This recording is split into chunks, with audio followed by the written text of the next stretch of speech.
Guru Kripa Kevalam. Namaste and welcome everyone to Satsang today. Sadguru Shri Muji Baba ki Jai.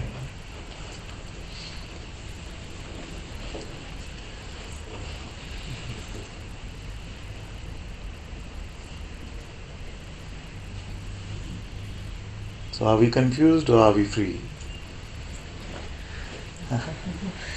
Free. He said once and then he sort of lost confidence about it.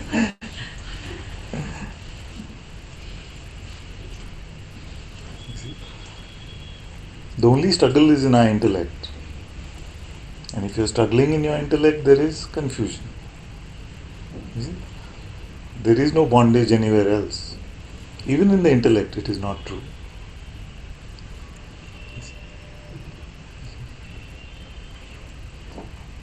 So either you have a question or you're free.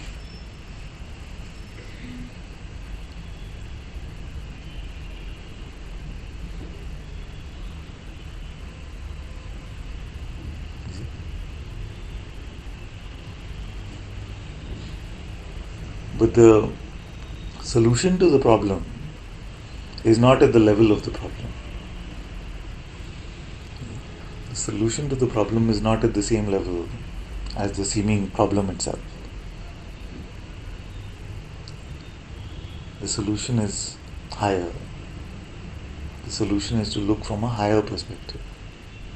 That's why I was saying the other day that most spiritual seekers, I would say 99.9 maybe, are playing this game all wrong. Because we are trying to resolve it at the wrong level. You see? What do most spiritual seekers want? Yeah? They want either the experience of the self, you see, which they believe is going to be phenomenal.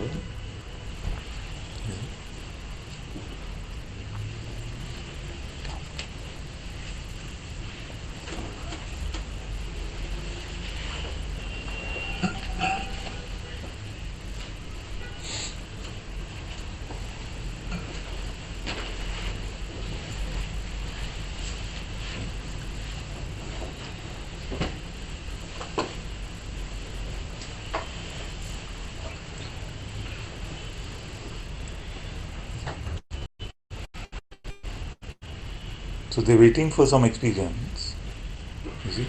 And if an experience can come, we know very well in spirituality that everything that comes goes. You see? So that cannot be reality. So if we're still waiting for the final explosion, you see, some big fireworks or whatever you think is going to happen, it is not about that. Whatever you may think, how much ever you may have invested in that idea, it is not about that. What is the second thing that they're waiting for? They're waiting for complete conceptual clarity. You see? Once I have no more confusion left in my head, then I am free. You see? But this net of the intellect is always leaky from somewhere. You see? You have a question, the master gives you an answer. For the moment you feel like, oh, this is good. I feel I'm done. That was it. That was the only question left. You see? And you feel very free for a day. You wake up the next morning, a new question has come, or you start doubting the answer. You see? Either a new question, it starts leaking from, it's like a leaky roof. You see? You plug one side, you feel like now it's all dry and clear. You see? It starts leaking somewhere else. And we keep chasing this intellectual clarity. And that's why most spiritual seekers, right from the beginning, most of them always believe that they are almost there. Just that little bit. What happened? They fill up, cover up, then other part. Cover up, other part. You see? So, to expect the self to be either a phenomenal perception, which will appear as an experience, you see, or any change in phenomenal experience, or to expect complete intellectual clarity, you see, is playing the game wrong. And I played the game wrong for many years, so I'm speaking from experience directly. Till I came to Guruji, then I saw that this was not the game at all. This was not the game at all. That's why I've been saying recently, the master's main job is to tell you what not to do. Because in telling you what not to do, it's going to save you a lot of time.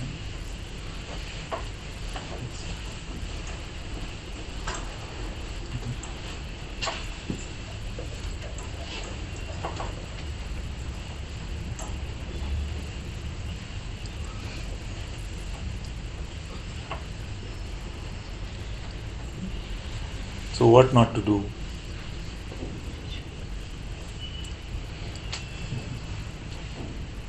What not to do? To be dramatic, I can say don't go to the jungle of perception and the desert of the intellect, just to make it sound fancy. But don't bother with anything phenomenal, just for a moment. Because you will not contain the truth there. The intellect is not big enough, you see, to capture the truth, to grasp it. Just like you cannot fill the ocean in a glass. And in fact, if you were able to, you see, if you were able to fill the truth in your intellect, it would be deeply unsatisfying. That is it. You see? Aham Brahman Nasmi. That's it. You see? I know this can hurt because this is the crux of Vedanta. But just a conceptual understanding that I am Brahman doesn't mean anything at all. In fact, maybe better to believe, if it is a question of belief, then maybe better to believe that I am a person than believe I am Brahman. Just believe. So it's not going to be a product of your belief system. You see? Because in every term there is a limitation. Every term is a definition and therefore limiting. You see? To define is to limit. So if this is the wrong way, you see, waiting for some phenomenal change, waiting for some deep intellectual understanding, then what is the right way? What is the right way? So there is a, let's call it a place provisionally, it's not really a place. There is a place within you where all that is to be known, including your own self, is already known.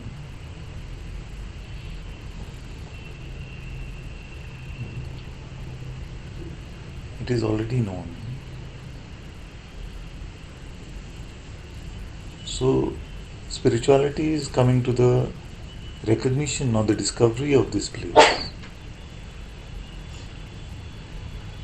And this is what we call intuitive knowledge or self-knowledge or Atma Jnana.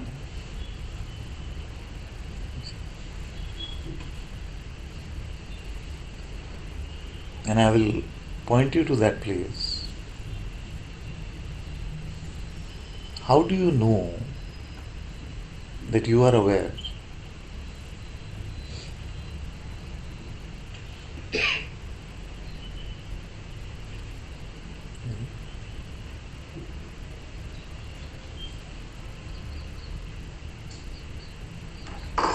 Do you perceive this awareness? Is it phenomenal?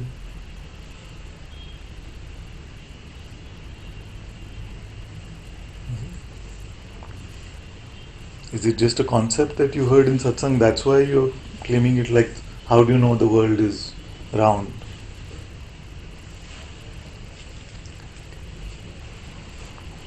Let's compare the two questions, yes?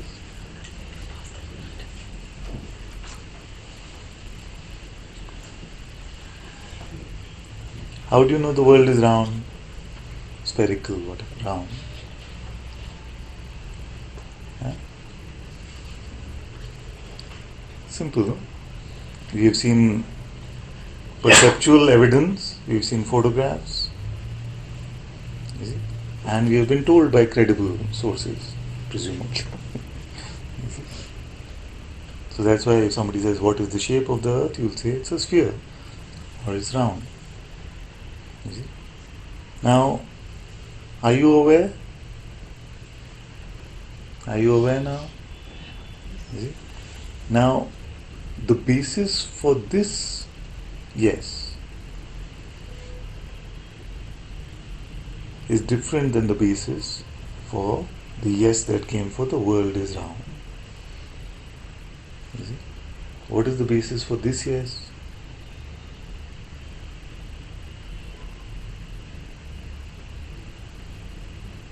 Am I aware?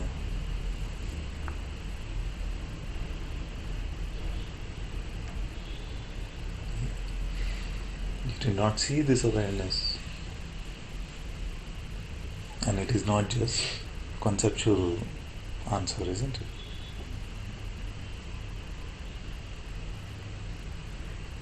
Everybody has this. And that hurts our ego also, because some spiritual seekers just feel like, I have been at this 50 years and this boy or girl, she just came to Satsang. You see? So it can hurt our specialness somewhere. You see? But it is like that. We can't help it. Self-knowledge is universal.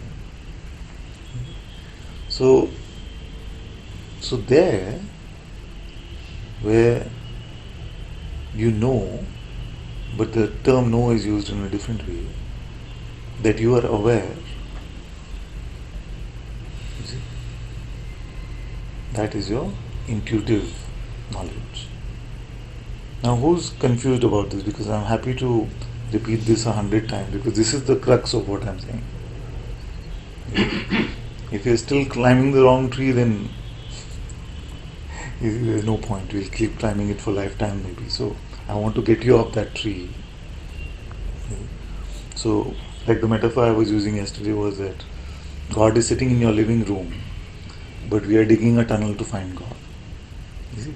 So try to make God an object of our phenomenal perception or an object of our intellectual understanding is that fallacy. And then you will say, what is the right way? Actually, to let go of the wrong way is the right way. That is more than enough. You see? But because we are still in our minds a bit, that's why we have to little bit point further. And I can point with a very potent pointer, which is, are you aware now? You see? Now, when you say yes, and I say, what is the basis for this yes? You see? If you go to your mind, you will only say, I don't know. If you're being honest. You see? If you're being honest, you will say, I don't know. What you're actually saying is, I don't know in my head. You see? I don't know in my head. But I know somewhere, that's why I'm saying yes. I'm not saying no.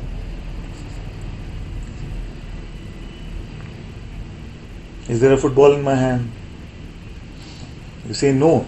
If you don't perceive something, you say no. You see, here you don't perceive awareness, and yet you say yes. It's a strange thing. That's why it can seem rare.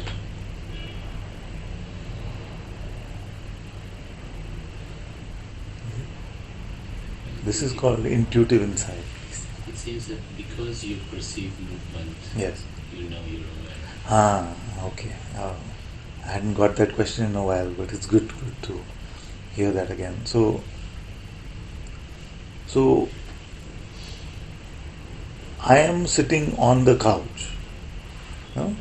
So you know couch and you know sitting, isn't it? Because you can distinguish between standing, sitting, lying down. You see? Now, I am aware of perception. You see? You are in a way saying that it is because just of the perception. You see? We are not able to confirm aware. It's a bit tricky for the intellect to handle. We can go very slowly. So we don't. We are saying I'm aware of my perception. You see, we are not saying I am smelling my perception, I am tasting my perception, I am feeling my perception. So this, if I say what you mean when you say I am aware of my perception, is that you are smelling your perception. Are you with me? I can go very slowly. If I were to say that what what is actually happening for you when you say I am aware of my perception, you are just smelling your perception. Would that sound true to you? No. No. Because you are able to distinguish the quality of smell versus the qualitylessness of awareness. You see, you are able to clarify it's not smelling. You see, it is empty of that quality. You see? But because it is strange business, because you are not able to perceive it phenomenally, you are feeling that you are just presuming it is awareness. You see? Is that what you are saying? Yes. That because perception is happening, I am presuming that I am aware. You see? And not just perception, but the seeing of the presence. Yes, you are aware of your presence. You see? You are aware of your being. You see? So, are you smelling your being? No. No. Are you? Is it an object of sight? No. No. So, how are you able to make this so clear? No. You just know. You just know, you see. And that just know, for the mind sounds like I don't actually know. You see? I don't actually know. I'm just inferring. But you actually just know. You see? Therefore, to the mind, this intuitive understanding seems basisless. What you're saying is baseless. You see? And actually, it is basisless. It is basisless. You see? But that basislessness, to make it sound nice, we call it intuition. You see? We just know. That doesn't sound so great. You see? So we have to say it is intuitive understanding. You see? So because that sounds better, isn't it? At least I have something. I have intuitive understanding. You see? So we can reconstruct all these tricks of spirituality also while we are at it. You see? So there is only yourself which you just know like this. Is there anything which you just know like that?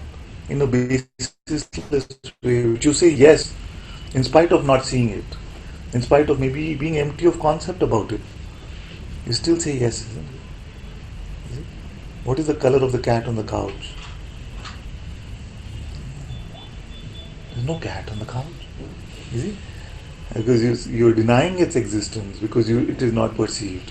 Here you are asserting the existence or that which is prior to existence of awareness without perceiving it. And how do you know that? You just do. You see? Now, let me take it one step further if at all possible. You see? You are perceiving this hand, no? So, are you aware of this perception? Are you aware of this perception of the hand? Yes. How do you know it that it is you that is aware?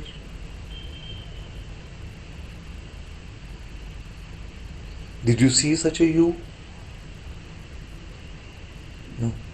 And yet you are clear, but you are perceiving. I am perceiving it. You see, even if your master comes and tells you you are not perceiving it, you may just feel like, what's going on with him? He needs to get some sleep. Yeah. Because so clear that it is I which is aware of my perception. Is it? So how do you know that? Again, without basis. You just do. So that is intuitive. You see? So everybody has this self-knowledge. So this awareness is I. You see?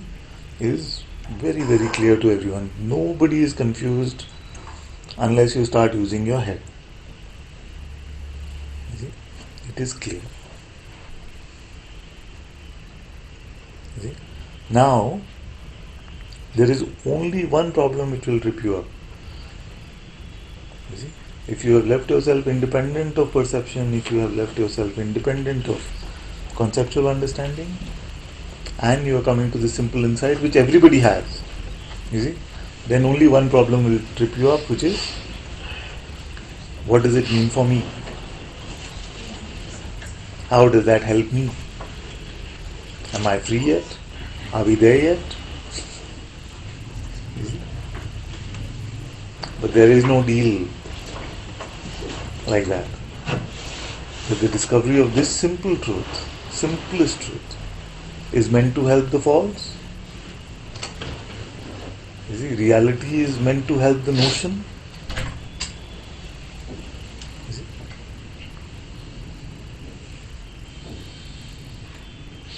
So Shankara said very beautifully in the commentary of the Bhagavad Gita that self-knowledge, Atma-Jnana, is the only way to be free from this cycle of suffering, this is cycle of birth and death. And it has only one prerequisite. The one prerequisite is the non-attachment to actions and their fruits. And it's so strange, all of us know this, but we keep applying it to our spiritual action as well. You see? We keep applying it to spiritual insight as well. Now that I know myself, you see, am I free? What happened for me? You see? But you just discovered that you are not this body-mind, no?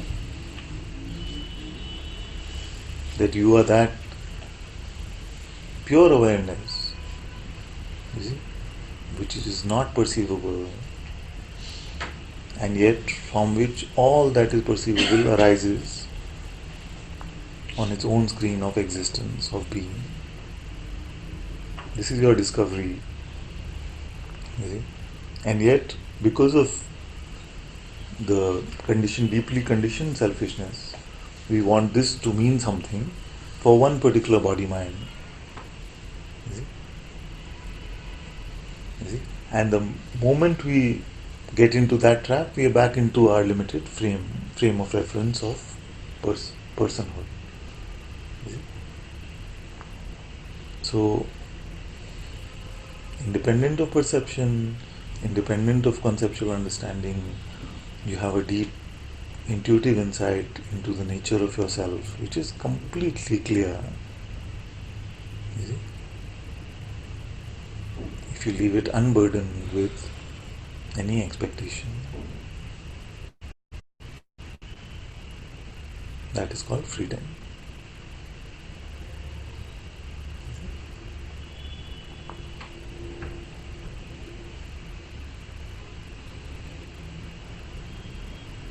Now the mind has a few trump cards.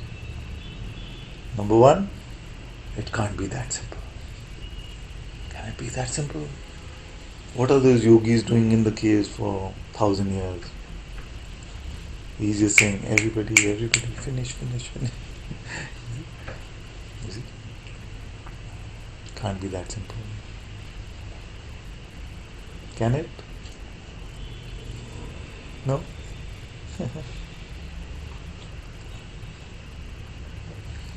What's in it for me?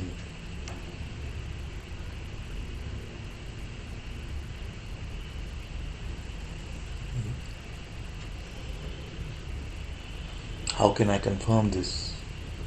These are the trump cards. But you did confirm it. So simply. See? But it fundamentally boils down to, what did we expect out of this? Or what do we expect out of this? What do we expect it to mean for me? It doesn't mean anything. You see? In fact, it is the meaning making that gets us in trouble.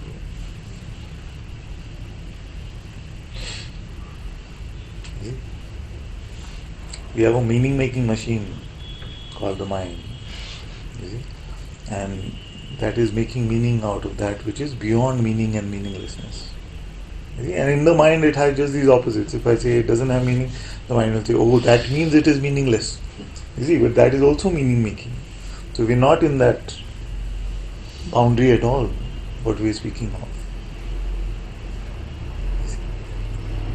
It is neither meaningful nor meaningless. Neither meaning is true. You see, it just is.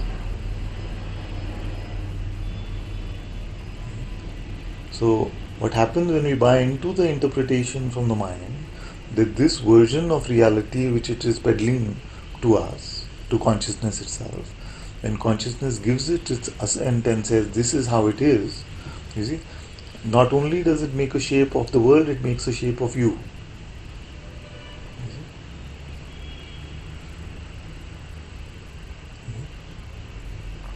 And once you take a shape, you will be shaken.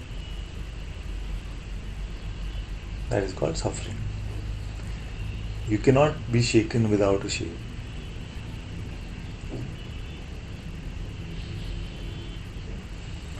And all shapes are just ghostly, meaningless interpretations from the mind.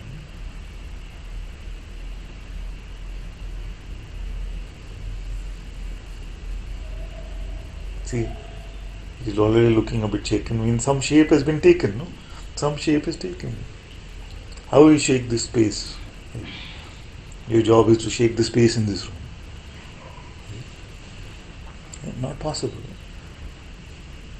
So, till you cannot buy the presumption of your suffering unless first you buy the idea of your shape. But what you are discovering is empty of shape. See, even formless is a very timid word compared to what you are discovering.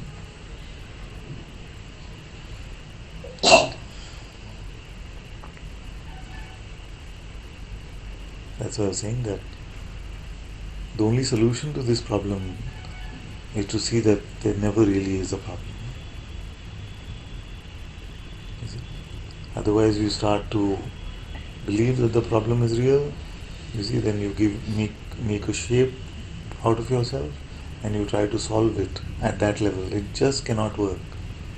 You will never be able to fill your perception with truth and fill your intellect with truth. Those are the only tools. What else are spiritual seekers struggling with? Only this. No? You see? I had an experience 3 years ago. That was it. I want that again. But that which comes and goes is not real. Yeah, I know. But still, that. You see, it's just attachment. It's just desire. Spiritual materialism.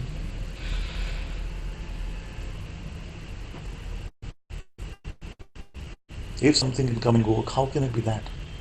At best, it is the byproduct. No? It is prasad of the darshan. So don't confuse the prasad and the darshan. Most spiritual seekers are doing it. Confusing the prasad to be the darshan and the darshan to be the prasad. Or the darshan just as a way to get to the prasad. Is it? That is what I call spiritual materialism or spiritual selfishness, because it is material, no? It is phenomenal. The byproducts are always phenomenal. Is it?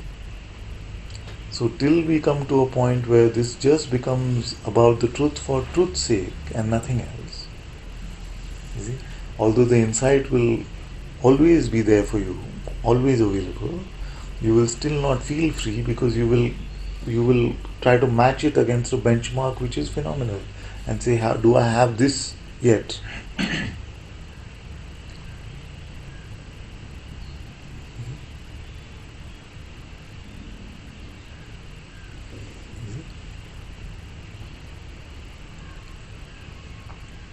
So a tip I have for you is, the minute you notice complexity, be certain that it is the mind. Because the truth is always, always, always super simple.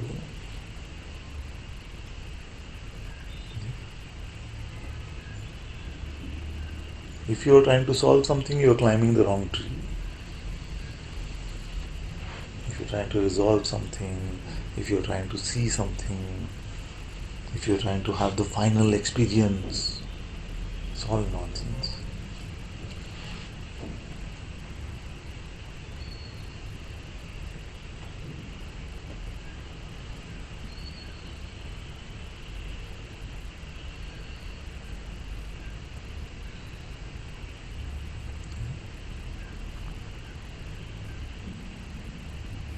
So this unperceivable self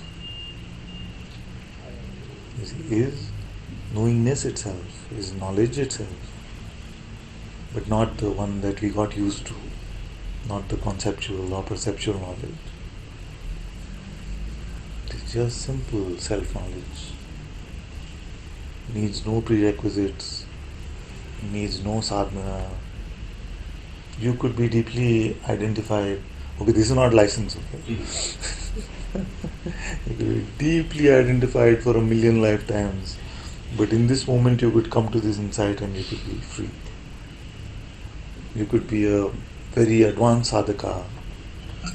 You see, I've done all yogic practices and everything for 1,000 lifetimes, 1,000,000 lifetimes, and still you may be so attached to climbing the wrong tree that you may not hear this simplicity. Not against any practices or anything. I'm just saying that this is just so simple that it is independent of all of that. You see? Phenomenal things can have phenomenal effects, and phenomenal effects, as long as we want them, they are fine. You see? But don't confuse them with your reality.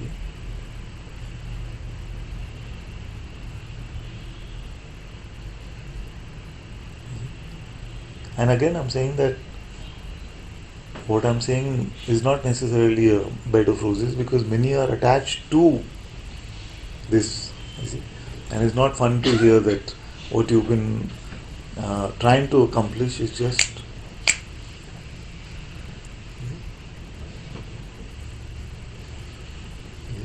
so, because the mind will itself come and say, but so far, so many years, you can't be that stupid, can you?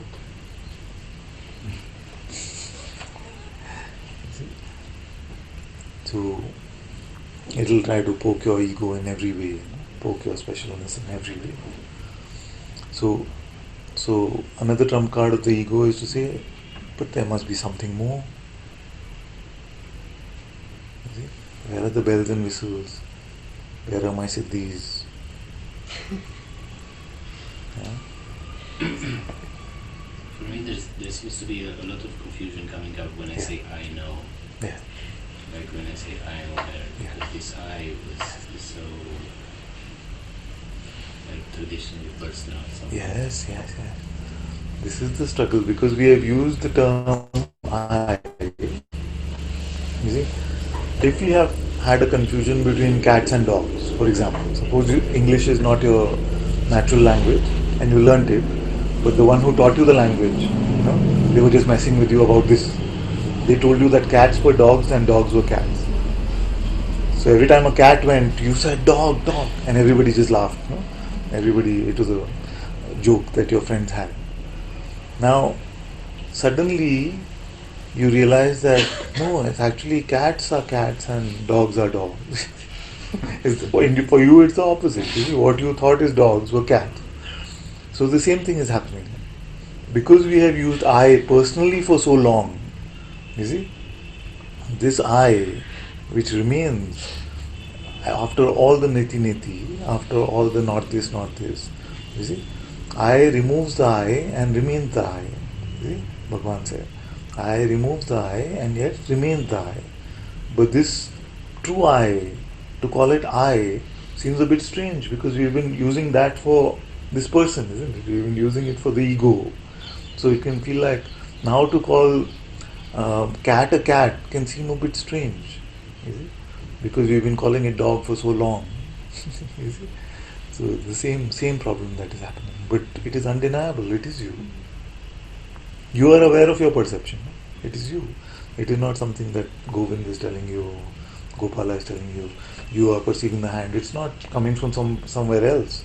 You are aware of this perception. So this you that is aware of your perception, it is you. So you don't have to speak so much about it, you see. You don't, if it is uncomfortable to say I, we don't. This is not usual conversation. So, and you don't even have to work at fixing the I in the right place now, you see. It's just more organic, it's more simple than that. You see? Naturally it will come to some comfort about it. You see? So don't use the term. You see, it's just a word. You see, the word I is just a term for I. It is not really I. Just the term has been burdened with misunderstanding, and that's why to use it for right understanding can seem a bit strange. And there seems to be so much talk about this when you realize the self, there's no I, Ah, or there's exactly. no I thought. This is where the confusion Yes, is. yes, yes. Okay, so let me see if we can clarify a bit. So this part about no I thought, you see, means that you are not making any reference to yourself. Not as person, not as being, not as Brahman. You see? Any reference you make to yourself, you see, is mental, and therefore it is the I thought. You see? The I thought is just a thought. Firstly, there's a lot of mystical idea about this I thought. You see? Because Bhagavan said you have to lose the I thought and then you are free. You see, but it's just a thought. You see? It's a I thought. And all thoughts are just thoughts. You see? What is a thought? It is a proposal. You see? It is a proposal that something is that way. You see? And when we say it is just a thought, then we notice that that proposal is not really clarifying reality. You see, I know that you're not used to this expression, so the words may seem a bit confusing. You see, a thought is just proposing something to you, saying that this is how it is. You see, to accept that version of reality, you see, is to believe the thought. To accept that this is how it is to believe that thought. But it is never how the thought is proposing. That's why in spirituality, especially Jnana Yoga, you just say, it is just a thought. You see? Now, any reference that you make to I in any way is just a thought. You see? Even if you say I am Brahman, it is just a thought. You see? So lose all references. In fact, you don't even have to lose. You've lost it. You see? You lost it. So don't buy into any reference to what you are, and then you are truly Brahman. You see? That is to lose the I thought. You see? So if you want to look at the falsity of the proposition from the mind, even phenomenally, right now we can check. You see, if I ask each of you will have a different understanding as to what's happening in this room. You see, one will say there is some 25, 30 people listening to Satsang. One will say, oh, there's so much bliss today, so much bliss, Father. One will say, since I've come in, has been. You see? So, which thought is the truth? Every one of you will have a different notion. Which is the truth? You see? At best, you can say it is a photocopy, a facsimile. You see? And that too a very bad one. You see? So, no thought really represents reality. Forget reality, it does not even represent phenomena well. You see? So, any reference you make to yourself, I am this or I am that, is false. Is it possible to be without reference? Yes. You start like that. Father, Mhm. this practical mind is helpful. It's okay. Just forget it. Forget the distinction between practical and spiritual. Because nobody is intelligent enough to make this distinction. You know? So now, at the root of the problem, what is it? Then that is further good news I have for you. You see? Because in life, in this understanding, there are just three main problems, isn't it? What is actually true? You see, what actually is, which includes who am I? You see, what is true? Second is, what is knowing and can something actually be known? You see, what is true knowing and can something actually be known? That is the second problem. And the third problem is, If I exist and I know of my existence, then how do I live? This is the third problem. How do I live? So we try to make this box between practical and spiritual, and uh, try to distinguish for what can I use the mind and for what can I not use the mind. You see? So the good news I have for you is, in that, again, provisionally calling place, where you know who you are, there is no confusion about how to live either. From that deep intelligence, the life is living itself. All the rest that we think on top of that is just a delusion. It is not true. You see? This that is beating your heart, you see, that is making your blood flow. You see, that's what I've been asking. If you could pick between that intelligence, which is very intelligently beating your heart at a very constant rate, you see, which is very intelligently attracting two objects of mass, you see, with a gravitational constant, which is decided, in a way decided, the speed of light is a very beautiful constant, you see. So that intelligence, which is doing all of this, is making the flowers flower and making the trees grow, has no trouble with leading this life. In fact, that is the one that is leading it anyway. So if you had to pick between that one and what you think you know in your head, what would you pick? You see? Now most people believe that it's not a question, of course, of picking between one and two, because nobody will pick. Heart stop beating. What will you do with your knowledge? So nobody is going to pick option two. But they feel like that intelligence, which is just naturally playing out, you see, that needs to be helped by the mind. It needs this help from this me mind. Otherwise, it's just going to make a mess. It's going to make a big mess. You see, but it's not. It's not limited. It's supremely intelligent. You see? It's supremely intelligent, but you cannot bottle it up in your mind. You see, and that's why it's called mysterious. It's not really actually mysterious. You see? It's very apparent what it is doing. You see, I don't know how to speak these words, any words. You see, and yet they can be spoken.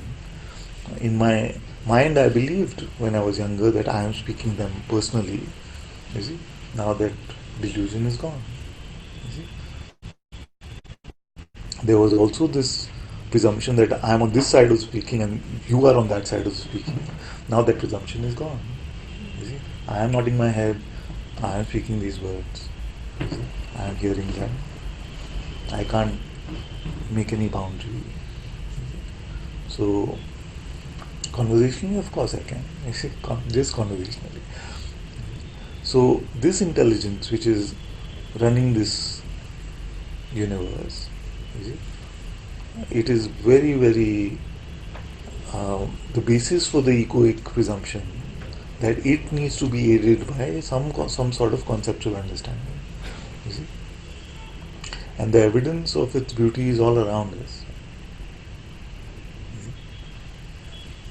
I was seeing a documentary the other day, and it said the tree knows that on which part of the branch the fruit is forming. So the fruit only comes to that particular weight that the branch can handle. How does the tree know? Is it sitting and thinking, okay, these many millimeters, this is the kgs? It doesn't have any of that. It knows. You see? Then the other example I've been taking is that on TV, this on Netflix there's a documentary. What is it, the nature one?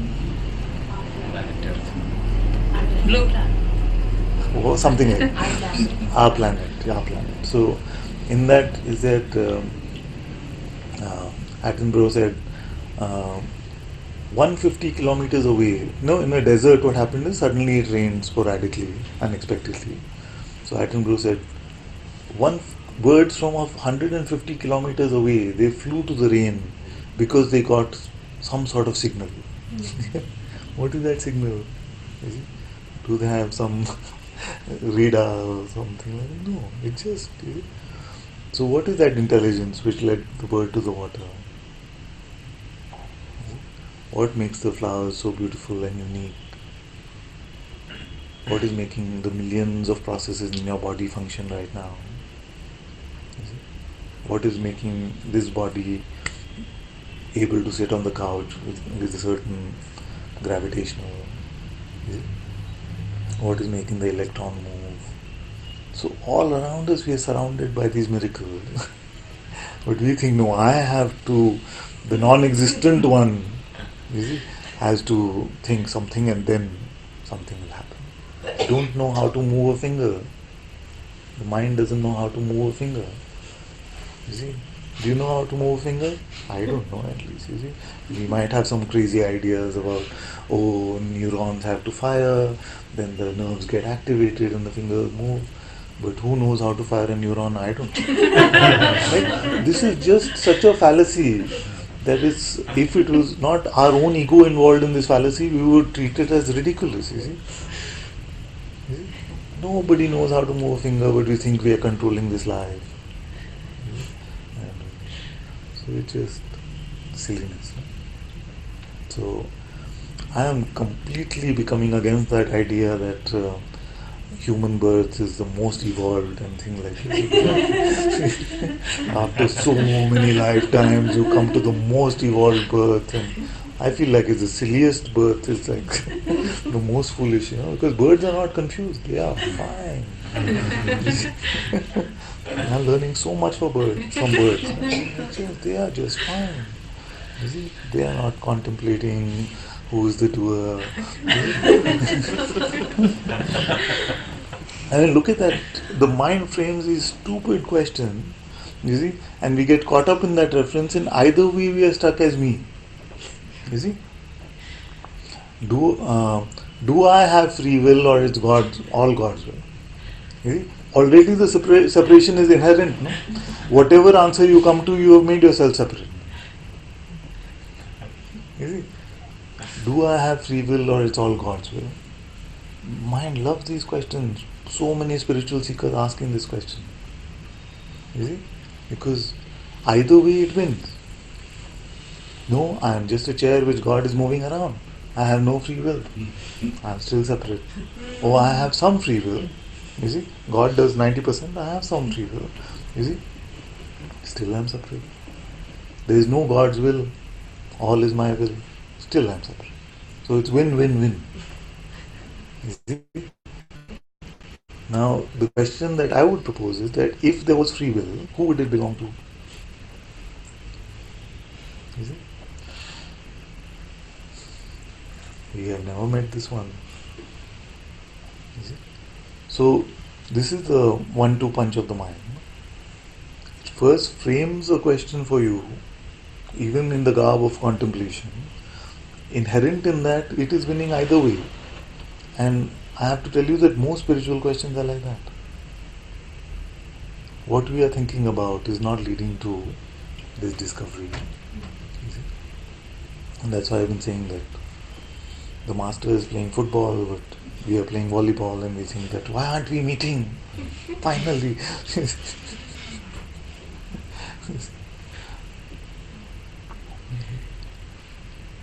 Because we are playing different games.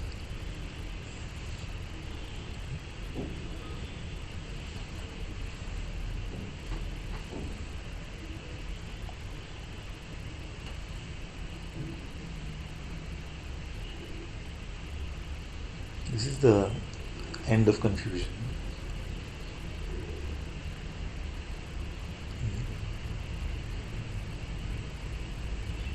In a way, it depends on whether you are tired or not. If you are tired of using your mind, your intellect, and coming to false conclusions, this is very simple. But if you still feel like I've invested so much in this and finally I may come to something viable or meaningful in my head, you see, then it takes some more tiring out. You see, I don't know whether tiredness is just a provisional. It could be anything. Could you just be done with it in some way?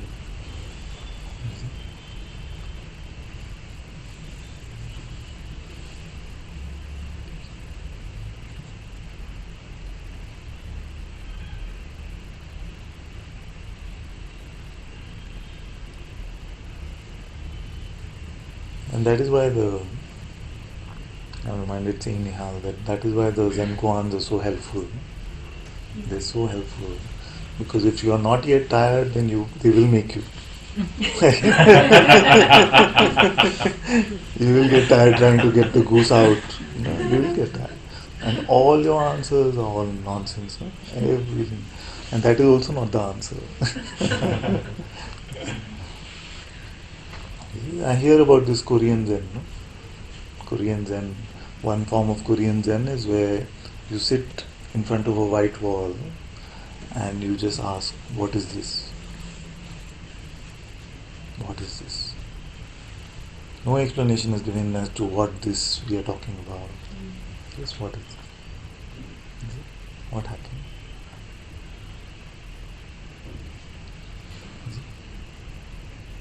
You let go of your meaning making and the presumption that what you have in your heads is a true representation of what is. You see?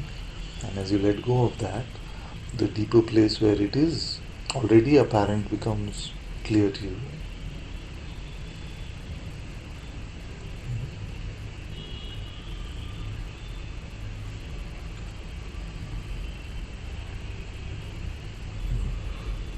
Because inherent in that question, what does it all mean, is the unstated notion, what does it all mean for me?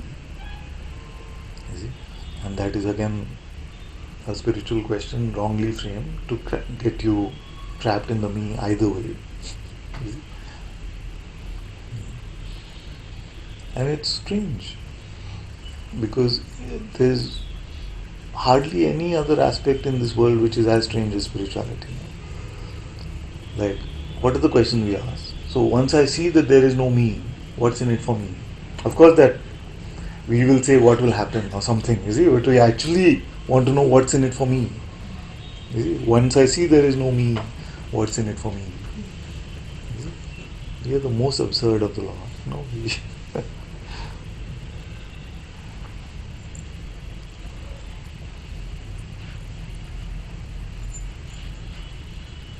I saw that there is no me, and then I realized I'm not the doer, but you who is not the doer? You see? Who is the you which is not the doer? It's such a popular notion in spirituality. I'm not the doer. Who is the not the doer? Yeah, there's no me.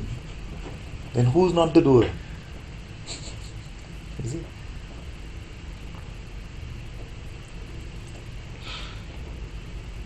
I've found like this one. Yeah. You know,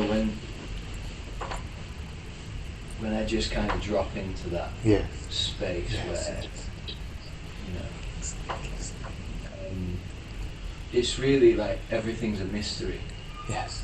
Even just like the experience of the body, for example. Yes. Yeah. It's like, how can I be sort of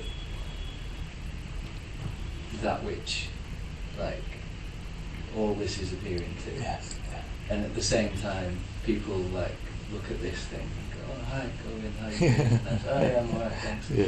It's like, well, what's going on? How Yes. did, you know? Yes. Yes. So again, it's you said very beautifully. When we start to refer to this deeper insight, you see, then, so this is the conundrum, right? Those who refer to this deeper insight, they are called sages, and it is said that the sage knows everything. You see, knows everything. So here, everything is already known.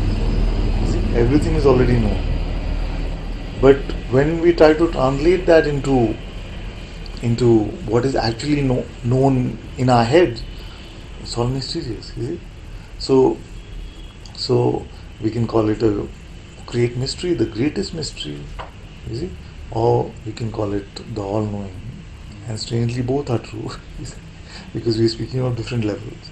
From the level of our heads, it just seems like such a beautiful mystery, you see. How is all this happening? Who is speaking these words? You see?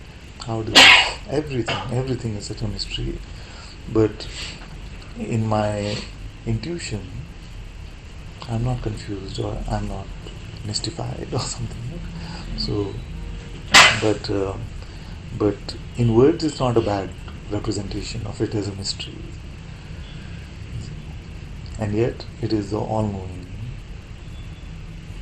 Yeah. It's just, yeah, it's true. And it's like just that all-knowing is basically what the ego wants for itself. Yes, But yeah. that's Cannot totally have different exactly. experience.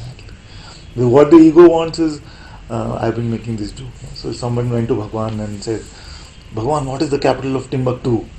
And Bhagwan would say, "Dada, this is, I don't." So I don't even know if Timbuktu is a city or. So like that. So the ego feels like this is what it was. Bhagwan, you must be able to tell me what I had for breakfast yesterday. You see, the all-knowing means like it's like the Google, you see, or in for my vintage Encyclopedia Britannica or something like that. You see, where you just like be able to refer to any conceptual knowledge about everything, it should be available to you. You see, but that is not the all-knowing at all.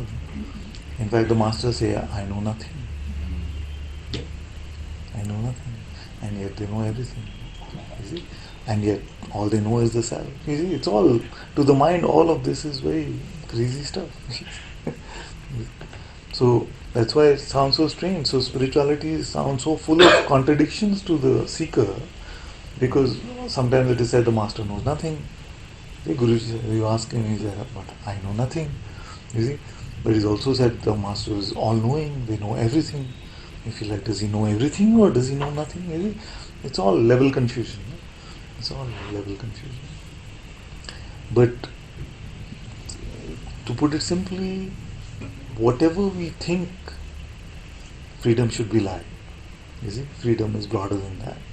Cannot be captured in that definition.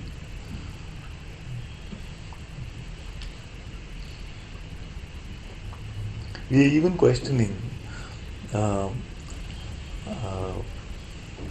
the what an answer is. You see? In satsang, many times it can feel like I'm getting something true as an answer, but I'm very, very clear about this. I'm not speaking anything that is true. Okay, so don't fit it into your conceptual framework and say, but this answer here, this answer here, and soon a breeze will come and the house of cards will go again. Like that, you see? The only purpose, if there is a project, you see, the only project is to empty you of your answers. So it's only for dissolutive effect. It is not creative. You see? It is just meant to dissolve whatever we think. And you say like the sage knows everything. Yeah. For some reason, the word that just comes into my mind is like intimacy. Yeah. Intimacy, like Yes. real intimacy. Yes. Because when you say knows everything, maybe there's just still some shadow of that meaning what you talked about. Yeah. Of like, so they have some like secret knowledge or something. But actually, when you say knows everything, is that just they know themselves? It's like what we spoke about.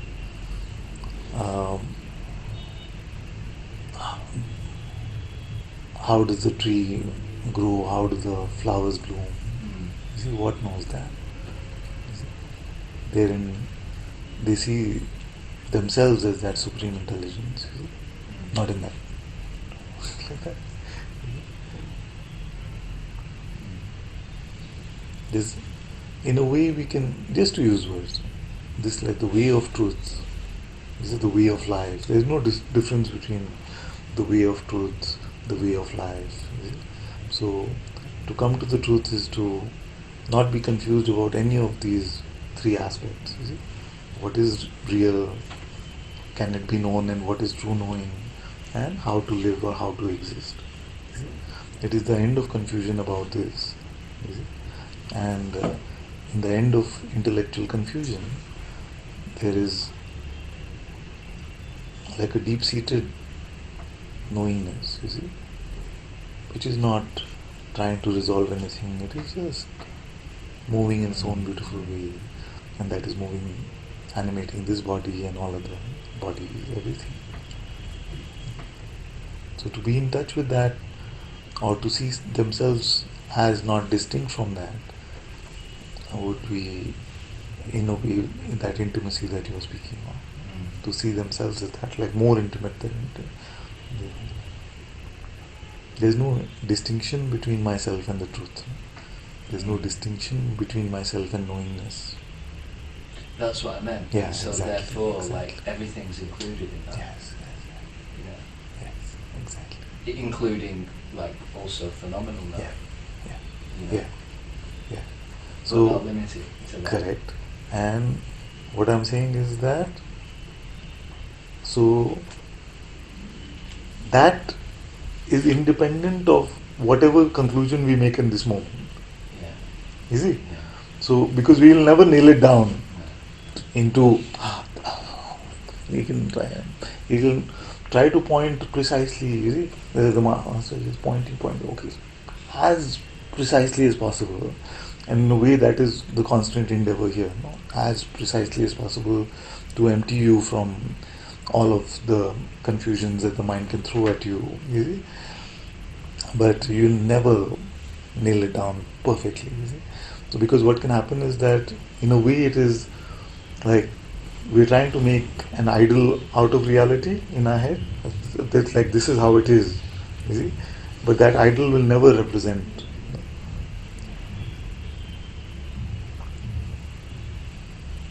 Not relief. Yeah, exactly. Yeah. Exactly. It's a big relief. Because just very simply what I'm asking is, when you're not going to your heads, are you lost? Not lost. The mind will try to work hard to make you believe that you are lost. You can't run your life this way. Another trump card. Can you live like this? Is it? How can I live like this? And the living masters are there to show you that it is possible to be independent of mental constructs, and yet life can go on. I don't even want to say in a beautiful way, because then we burden it with expectation. But it is a big relief. It's like putting this heavy bag down.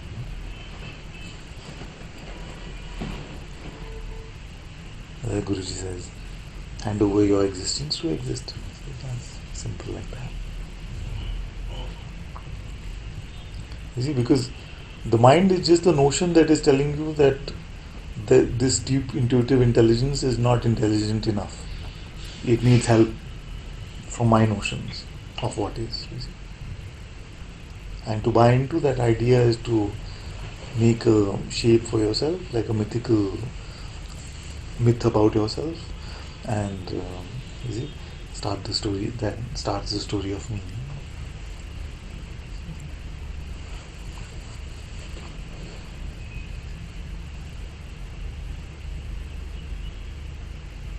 What is it? It says like Yeah? so you said that the mind tries to say that I am going to help. Yeah. The mind's So what is that? Mind means what? thoughts. That aspect of consciousness which is designed to uh, try to convince consciousness itself that it is limited. Why? Why? Why would it decide? There is no why.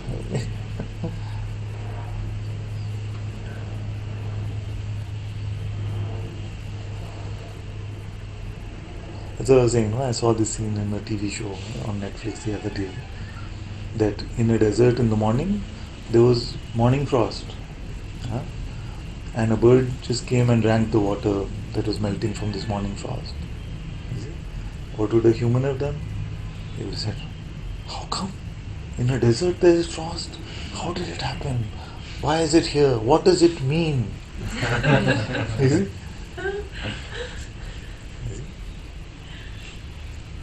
So that's what I'm saying. I'm learning so much from birds. You see the frost, there's water, you drink it. Finished. It's like, I'm like, how? Wow. As if we have any valid answer anyway. You see? Like sometimes I say, tell me something true.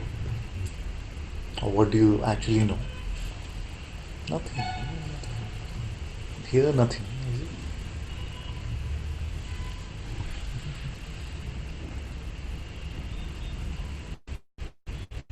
But if you heard me today, you'll save yourself a lot of struggle.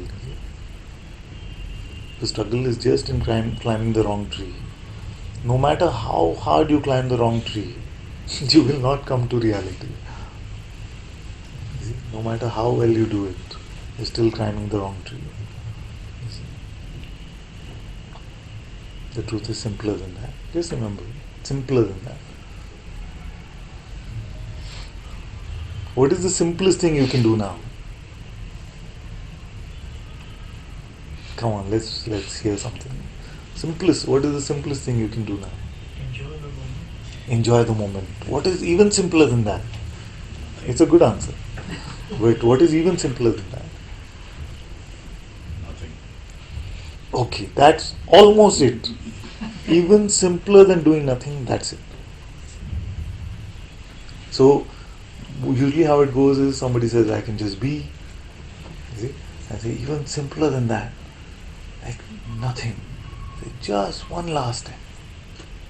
Beyond even that, nothing. You see? Because a bird is not doing nothing or just being even. The minute you decide I'm just going to be, you will no longer be just being. You see? Isn't it? And that's why, like, Eckhart Tolle wrote The Power of Now, some, 18, 15, 20 years, I don't know, long ago. Almost everybody knows about it, or at least knows the essence of the pointing in that book. Right? To be in the power of now, there's never any struggle or trouble. You see? And yet, what happened? Very few can actually do it. Because the minute you decide to remain in the now, you're no longer in the now. I'm just going to always be in the now. Gone already. So it has to be a little emptier. And then at the limit of our intellect, we have nothing and we have everything. You see? And that is the box. You see? And it's a very human condition. You see? So just jump out of that nothing also. That's it. How? Nothing. There's no how like that. You're out.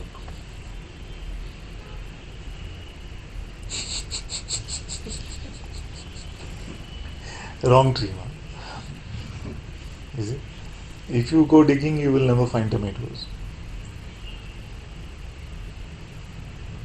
You see?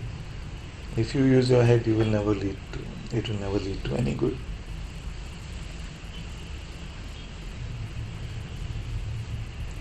If you are trying to understand what I'm saying, still wrong tree. Don't need to even do that. It's like you're talking about infinity. Huh? Infinity. One more than infinity. You see, I'm stretching the limits of your intellect. You see? Because otherwise, so this is the attempt, right?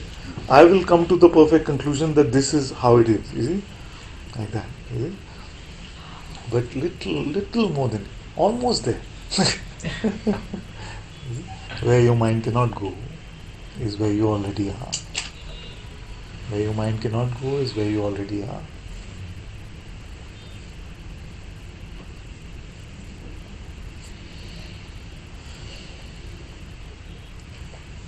I can see the last hour long, just noticing now the secret identity that was so strong for so long and necessary, I suppose, then constantly, as you say, seeking, like searching for the evidence that something needs to be done. Yes. And then, but now it's notice, no. So now it's just this shape moves now, and then maybe there's a checking. Does anything need to be done? than the silent.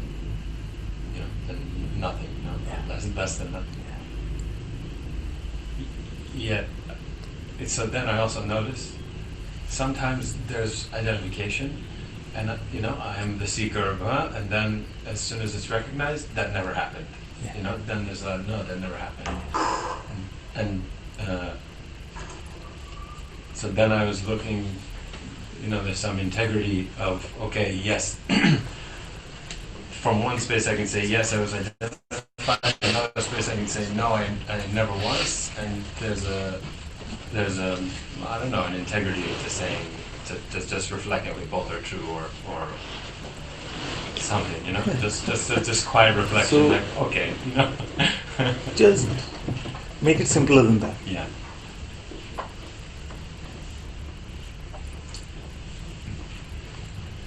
What is the report then? Nothing.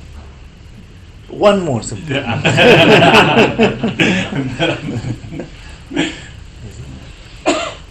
Because everything, like even with the mildest inference, complexity, all of this is coming out of the bird mode into human mode.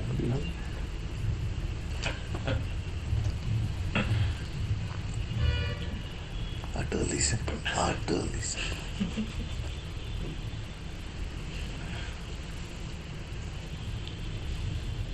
This is a very useful tip because the minute you start to think, something starts to become a little convoluted, a bit complex, like some machine. Just simple. You don't even have to conclude whether something is happening, nothing is happening. Am I speaking with integrity? Am I just making I try to speak with integrity, nothing true comes out. Like, what to say which is true.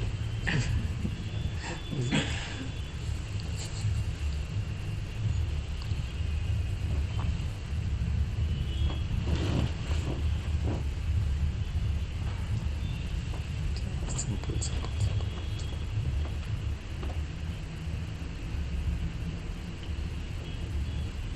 So beautiful in a way because these three are the main philosophical issues that great thinkers have been dealing with for thousands of years, isn't it? Ontology, epistemology, and ethics. It means what actually exists, what is real, what is the nature of knowing, and what can be known, and how to live.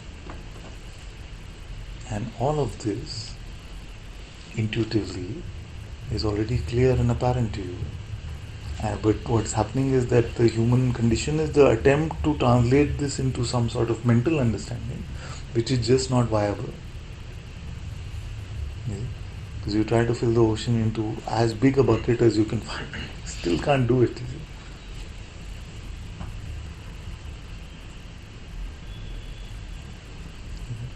But what is the good news? That which we thought we need to rely on to conclude something about ourselves, without relying on it, you are not lost at all. You are beyond lost and found. But if you were to force me and say, are you lost or found? I would say, of course, found, not lost. You see, but this is our deepest fear. Without the mind, how can I live my life? Or what's happening to me? You see, how can I check on my progress or condition or what is true? All just made up stuff. What? Say something. So many questions. So many. Tell me a good one. I don't know what's a good one. I just felt like I solved philosophy and you're raining on my parade now. You caught me. That's why you asked. Yeah. So many things going on I here. can hear it from I know, there. that's because I've been doing that. I wanted the answer. Yeah. I Which don't is know what give me is- the good question. What I is don't it? know what is the question. I am like, you can, if you have guessed that, you can guess that too. Seriously, I am Well, like, if what it's is just a the guess. full stop for that? Seriously. I mean, same question what I had asked Guruji also. Why is this? It's not why. I know there's no why, there's no how, there's nothing.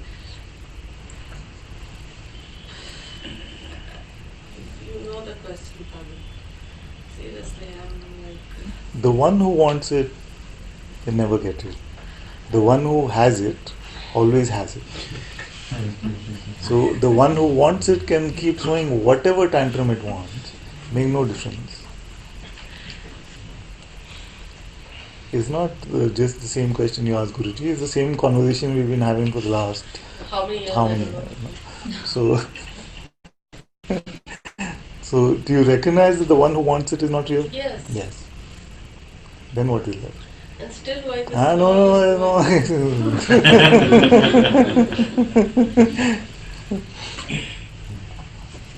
Like the stop it video, no? Yeah, We why don't go does there. But.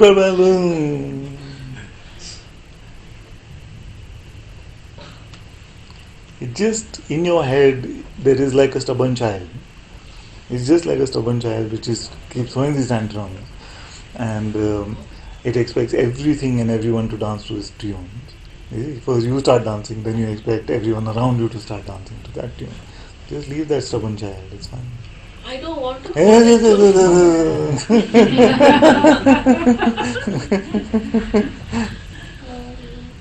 I'll tell you when I hear you and not the stubborn child.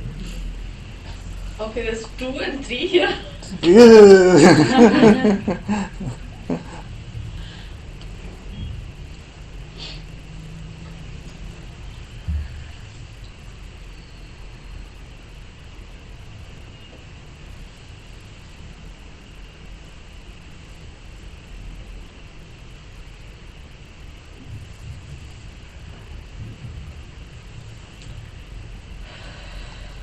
Now I see you a bit.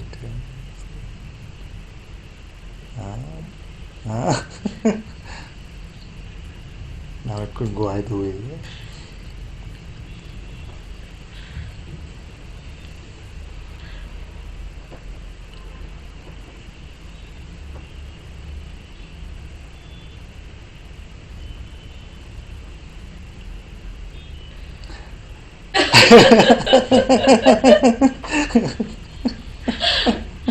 Okay, you're literally in me now. I know. I can see. Oh my god. What are you?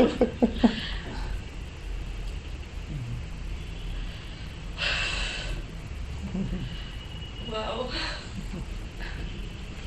How do you do this, Father? So why not? You're going well for a moment. I know, that's why I'm asking why. So, There was one time, okay, this was 3-4 years ago. She says, only one thing I ever want to say to anyone in my life, no, is thank you. Thank you, Father. 10,000 times she said thank you. 2 years back. And then the same. This is when will I get? But hello. It's like the child. You see, you notice it. No, you notice it. You don't have to buy into everything it is saying. Sometimes it gets hard. Even this one, because for whom it is hard is not you. It's too heavy, Father. To carry this. This is another mode of the same stubborn child. This is like, okay, he's not listening to my tantrum anymore, let's use some other tactic to get him to There's listen. expectation also Exactly. coming. Like, Exactly. why am I coming to you then? Yeah, why? There's no why. Why is there no why?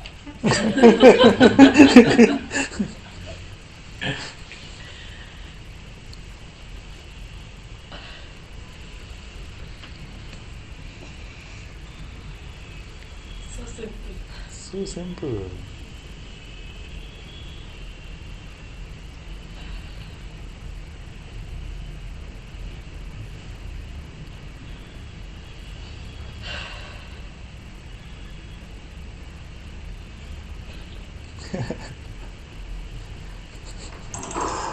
And it's fine. It's not there. That's why I asked you, if your head is empty, are you lost?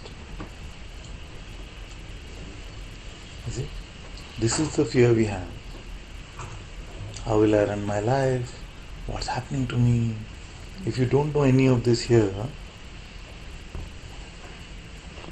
you're just fine.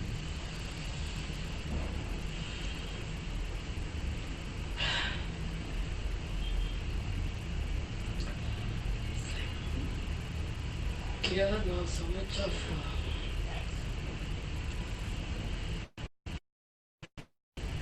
what it is called. Don't have to know. Tornado is Yeah. past.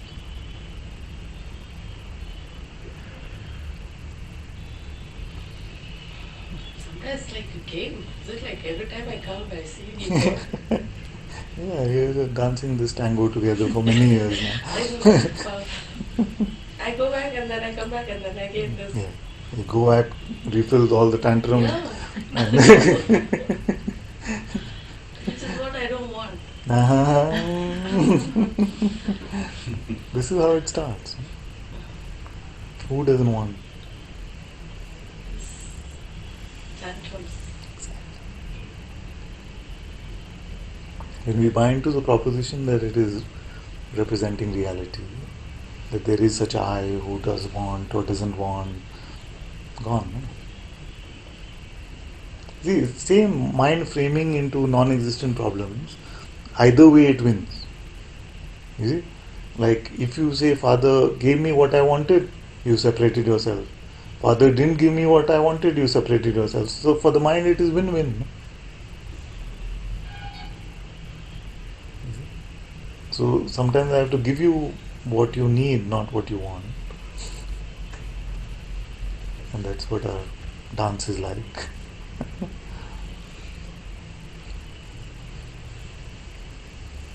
it's okay sometimes you don't understand. Please do more of that. Because sometimes there's no energy also for Do that. more of not understanding. As much as you can. It's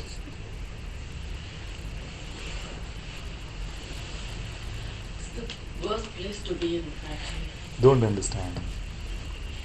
You see, because whatever conclusions you draw now are the same conclusions that the mind itself will attack tomorrow.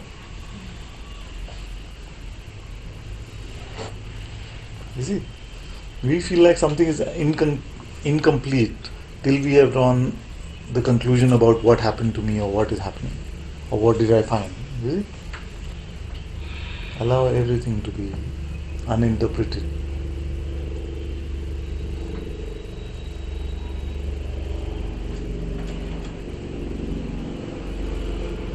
You'll be just fine.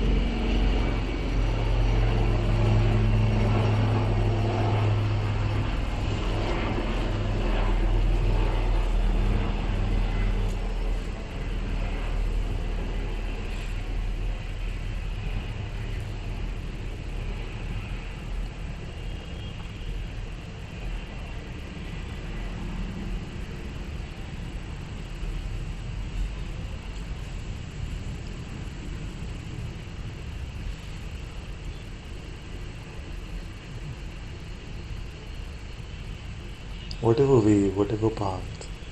Like if you look at Vedanta, it is a very rational seeming path to go beyond your intellect. You see? And if you look at, and this is broad, okay? None of these are broad generalizations. But if you look at Zen, they are irrational seeming path to go beyond your intellect. You see? The point is just leave your intellect aside, you have no struggle, no trouble.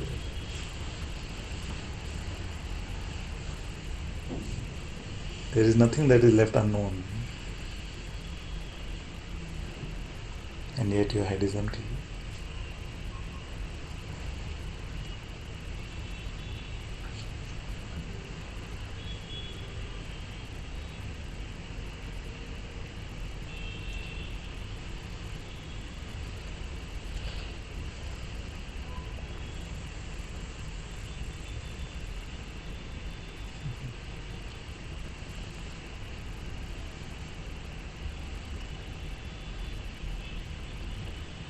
It is simplest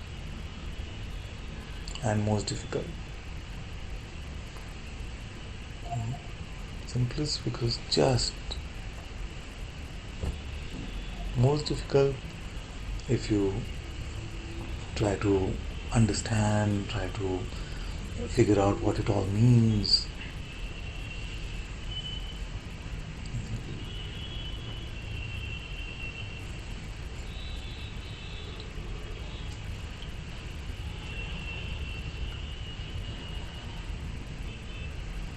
Only at one layer of your existence is there a struggle.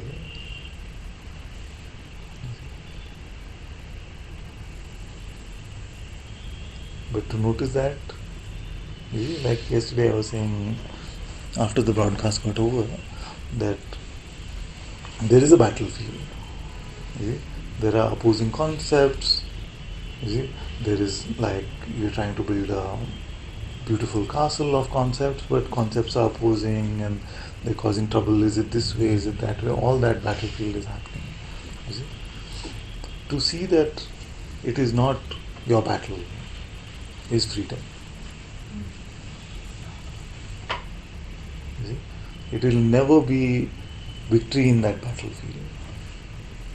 So joking and saying that you see the Kurukshetra of the Mahabharata, but you realize that you are a character from the Ramayana. It has nothing to do with you. You just you're in the wrong story. You leave it alone.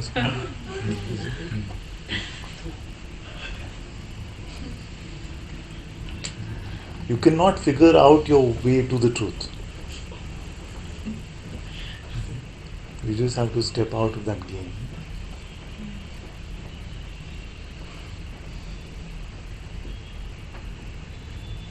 And recognize that the truth is always clear and apparent, but never in that battlefield.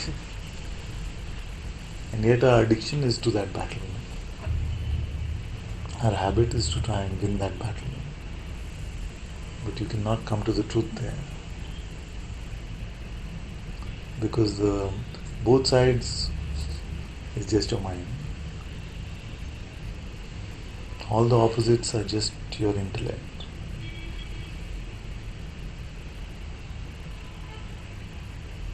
So go to the place where you are aware that you are aware.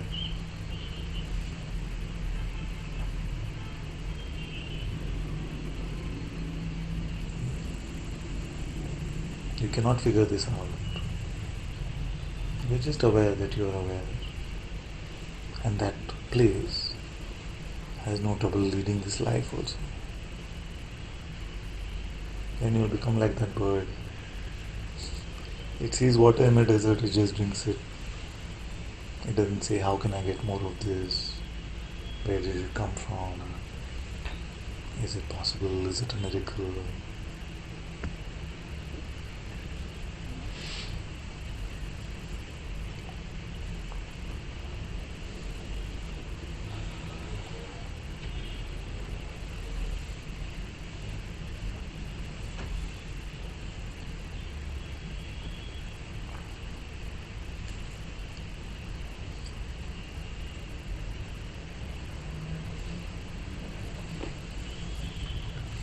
Let's look at some of the questions on the chat. One says, Father, please, Father, perhaps there is seeking here for deeply satisfying immersion in reality, wherein naturally belief stops, going to the mind, to anything mind is saying. This is sticky, Father, please dissolve it.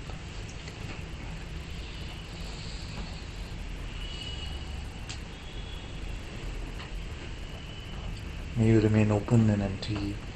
And may all of these thoughts just be like light feathers going through the sky. That is your being. Then one is informing me that Timbuktu is the city in Mali, Africa. She just googled it. Thank you. What is the capital of Timbuktu? You can't have a capital. Yeah? Huh? Tea. Then one says, Father, I am yearning for nothingness. I am yearning for nothingness? Please soak me up in your silence. Let me be baptized. Bring us in total silence, please. I am yearning for nothingness.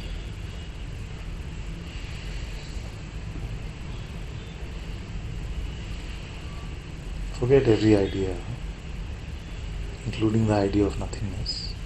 That's why I said one more simplicity. Because every idea is limiting. If nothing is the opposite of everything, then that is not the nothing that we are talking about. If it can happen, then it is not the nothing that we are talking about. If it is not there yet, it is not the nothing that we are talking about. Step out of your mind, and it is clear.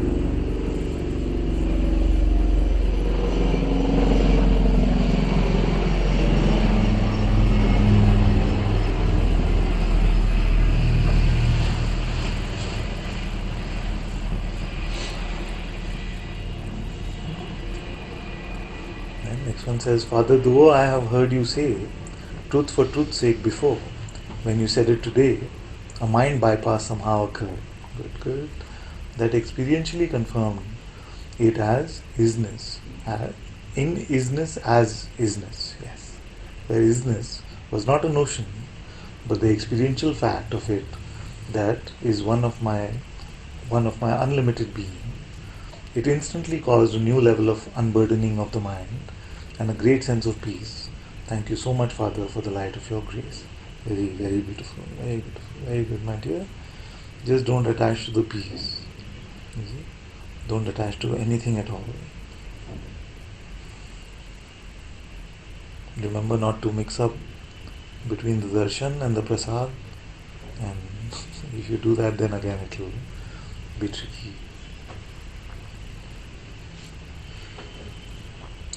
Then next one says, Father, I wanted to report that very often I observe the person, the small I. The person has gotten weaker but still exists. There is still some interest in the world. I submit this small I to you. Thank you. Very good.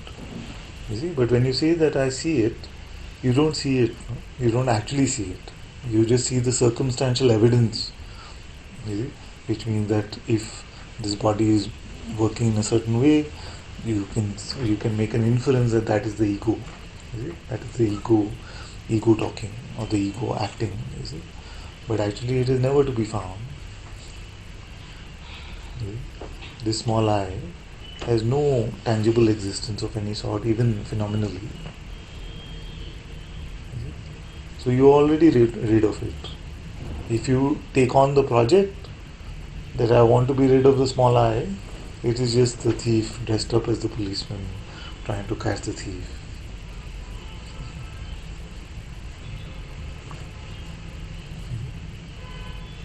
You are free from it right now. But even now, if you take on the project and say, no, but I noticed it yesterday and I must become forever free from it, it's still the same guy, see? Just dressed up in clothes pretending to help you. You see? So one tip I have for you and all of you is that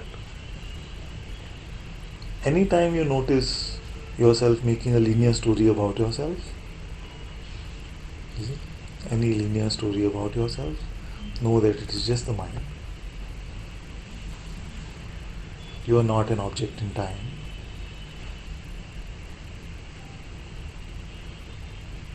You have no yesterday, today and tomorrow.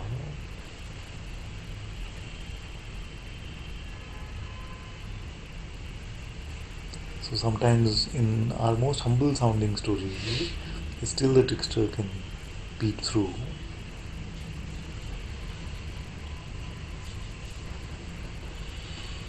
Are you an object in time right now? Where are you? Where are you?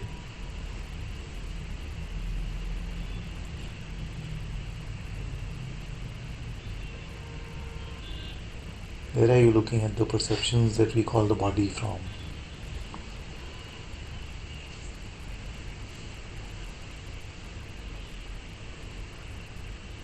Are you in this universe? Only objects are here.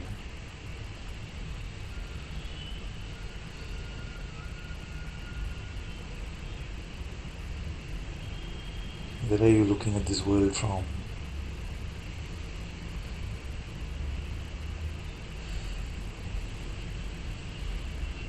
Do you have time there? Do you have a story there?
There is nothing in spirituality, there is nothing in satsang for who you think you are.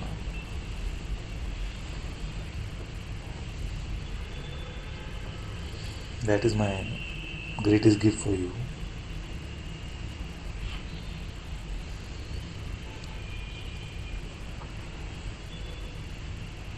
I don't want to give you what you want because I don't have the patience to wait for you to want what I want to give you.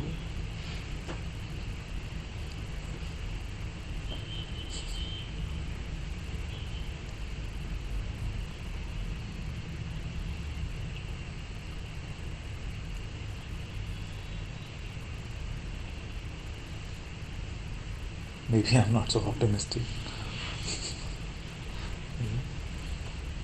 But if I keep giving you what you want, then one day you will want what I want to give you.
So what is left?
as you are coming to this, some of you will experience a sense of fear, a sense of wobbliness, you see, which the mind will present to you as bad news or something.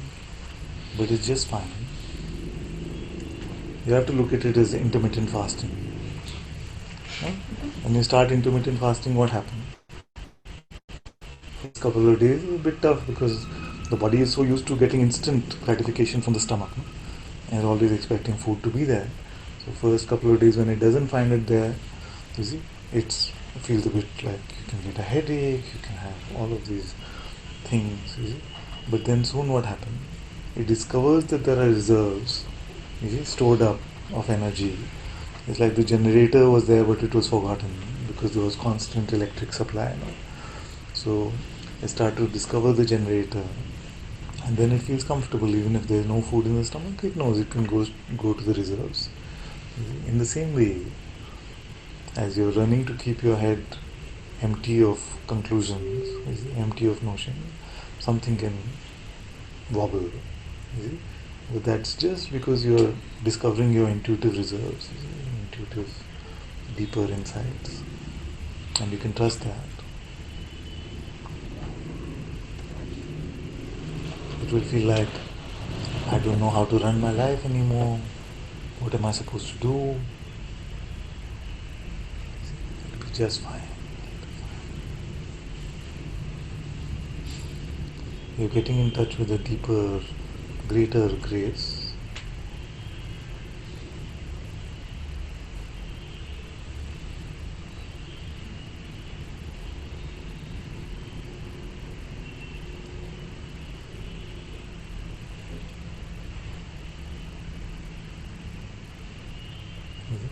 So this wobbliness is like the development of trust.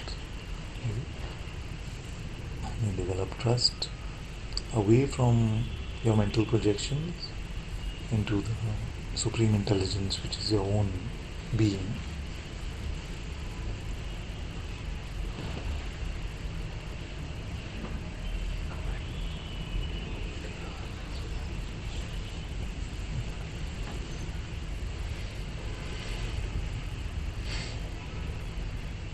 In the play of the world, it may seem absurd. You see, in this wobbly period, how it plays out may seem very absurd, like because people with traditional mind will not always be able to understand what's happening.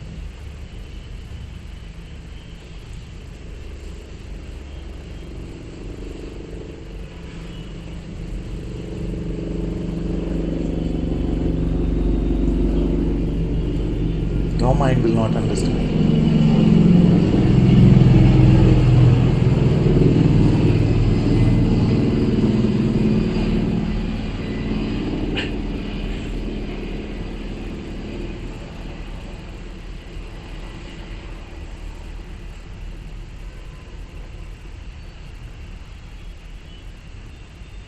But there is nothing to fear.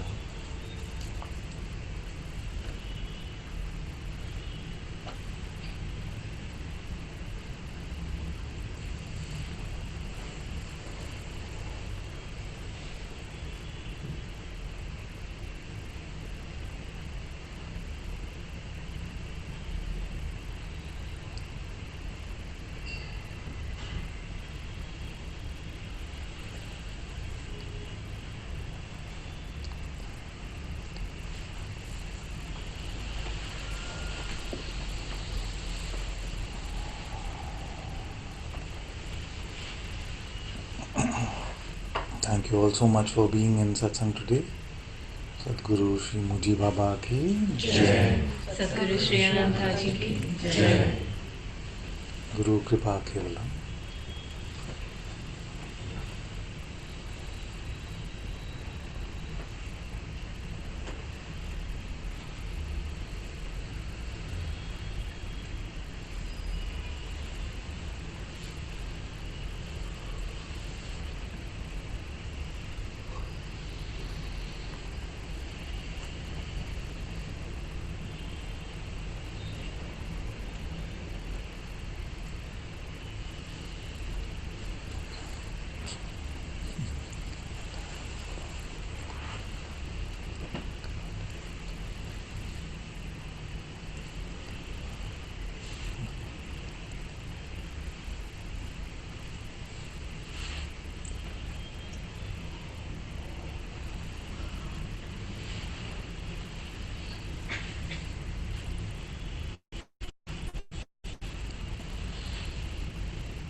I missed a question. Let's see.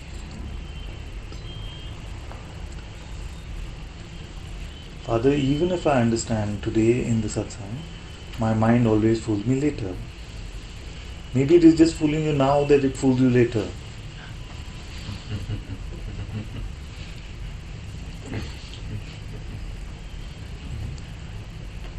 Then you say, Guruji says that you must confirm that you are the formless witness. So I need to confirm the practice of negation or self-inquiry is also leads to confusion. It's exactly like I'm saying that where you can confirm are you aware now, it's the same place where you confirm that you are the formless witness. So I don't see much confusion. If you're trying to, unless you're trying to resolve any of these questions, if you try to resolve in your head, of course it is confusing. Could you please clarify what to practice in order to avoid the mind's habits? Yes. Just as much as you can remain open and empty. Open and empty means you're open, you're allowing everything to move as it has to move. Empty means you're not concluding or making assertions, mental conclusions about anything. You see? And don't do open and empty as a doing. You see? Don't do it as the body or as somebody, because that doesn't work. That is not open enough or empty enough. You see? Many, when I say you remain open and empty, they think they're doing open and empty as a body. You see?